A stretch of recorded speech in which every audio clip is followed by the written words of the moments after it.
అవుతున్నావు. ఆయన నీకోసానికై ఉదయించినటువంటి లోక రక్షకుడు యేసు ప్రభుల వారు నీ పాపముల కోసానికై ఆయన ఈ లోకానికి వచ్చిందంటే కూడా ఇంకా నమ్మకం లేనటువంటి స్థితిలోనే మనం ఉంటున్నాము. అందుకోసానికి మత్తయి సువార్త 1:21 వచనంలో ఏముంటున్నది?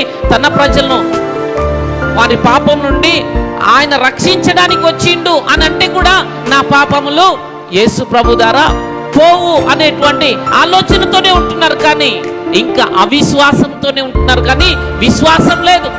ఆ విశ్వాసం లేనందుకే మనలో ఏమైపోతుందంటే ఇంకా పాప క్షమాపణ లేదు, పరిశుద్ధమైనటువంటి జీవితం కూడా లేదు, నమ్మకం లేదు. నమ్మకం లేనందుకే ఏమైపోయింది తెలుసా?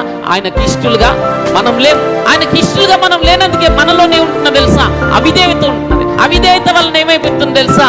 అన్నీ దేవునికి అయిష్టమైనటువంటి పనులే మనం చేస్తున్నా, కానీ ఇష్టమైన పనులు చెయ్యడం లేదు. అందుకోసానికి విశ్వాసం లేకుండా దేవునికి ఇష్టమైనట అసాధ్యము. దేవుని యొద్దకు వచ్చి వాడు ఆయన ఉన్నాడా నీవు నమ్మగలిగితే దేవుని యొక్క మహిమనే చూడగలుగుతాం.